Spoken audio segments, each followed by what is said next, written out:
Hey, Jason Hancock here. Today I will be taking you through the setup and rules for House of Borgia. Mind you, these are all prototype components, but most of the artwork here shown will be final.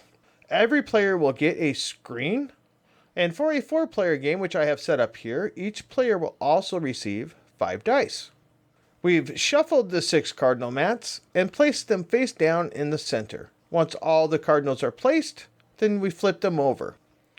We've placed 2 influence tokens into the collection plate of each cardinal. And we've placed the 6 rumor cards and the anti-pope marker within easy reach of the players. We've shuffled the puppet cards. Here's 3 of the 6. And dealt 1 face down to each player. Every player can look at their own, but must keep it hidden from the other players. This is the cardinal that you are now aligned with. It is your job, through the bidding of actions, to procure the status of Pope by amassing the most influence by the end of the game. But do it discreetly. If one of the other players correctly identifies And matches the rumor card with your puppet card, when the game is over, then no matter the amount of influence you have collected, you cannot win. So before we get into turn, we'll go over the actions that players may take. The first action is the Bribe Action. The Bribe Action allows a player to move a cardinal mat to the very top or the very bottom of the ladder. When you do so, the rest of the cardinals will move up and down accordingly. The Poison Action.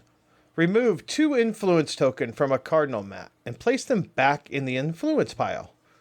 A player can remove 2 tokens from one cardinal or 1 token from 2 different cardinals.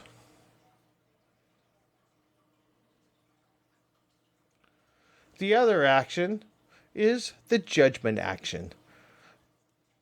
This action allows you to move 2 influence tokens between cardinal mats.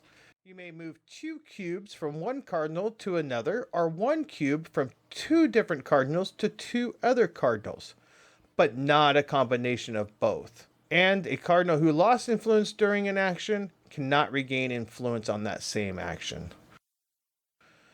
The Accusation Action. Accuse a cardinal of being the anti-pope. Place the anti-pope marker on a cardinal mat. This cardinal may not be able to gain or lose influence, but they can still be moved up and down the ladder because of the Bribe Action. The final action, that is the Rumor Action. A player can start a rumor about another player's motives. The player will take the matching rumor card that they suspect that another player is and place it in front of the accused player's screen. If this rumor card is still in front of the player and correctly matches their hidden role, then this player cannot win, no matter the amount of influence they have. A player may never move or remove a rumor from in front of themselves. And the 6th face of the die is the Fate symbol. The Fate symbol is not an action and cannot be declared in the bid. More on that in a second.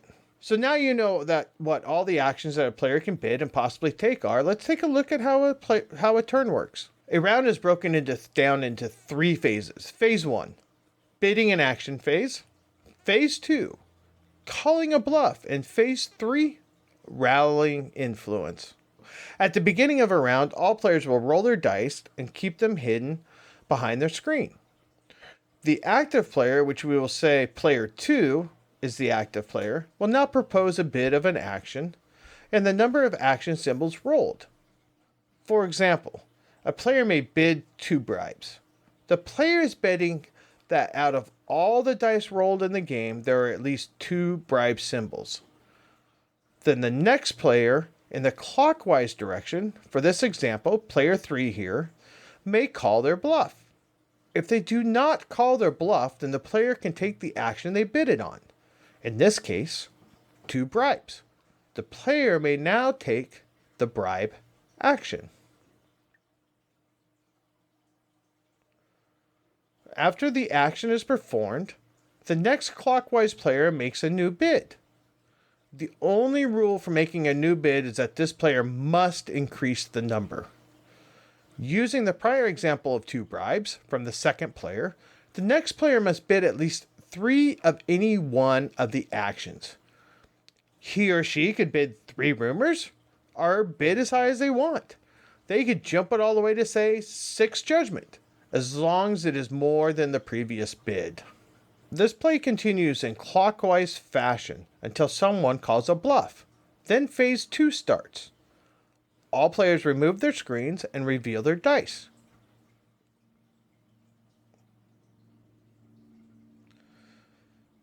Of course, the rolls stay hidden. This is where the fate symbol I mentioned earlier comes into play. When counting the symbols, you also include the fate symbols. These count as a wild for all bidded actions. If the player is found to be telling the truth, the symbols are equal to or more than the bid, then they may take the action and the person who called the bluff loses a die. Player that made the bid is found to be bluffing, there are symbols less than the bid, they lose a die and are not allowed to take the action. But no matter the result, the third phase rallying influence starts. The top 3 cardinal mats in a 4-player game are awarded influence. In a 4-player game, the cardinals at the top of the ladder is awarded 3, the next cardinal down 2, and then 1. If it is a 5 or 6-player game, it is 3, 2, 2, 1 payout. If everyone has at least 1 die, then the next round starts with everyone re-rolling their dice, and the player who lost a die becoming the active player and starting the bid.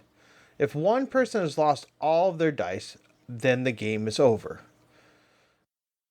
When the game ends, everyone reveals their puppet card and adds 2 influence for every die that a player has remaining to their cardinal.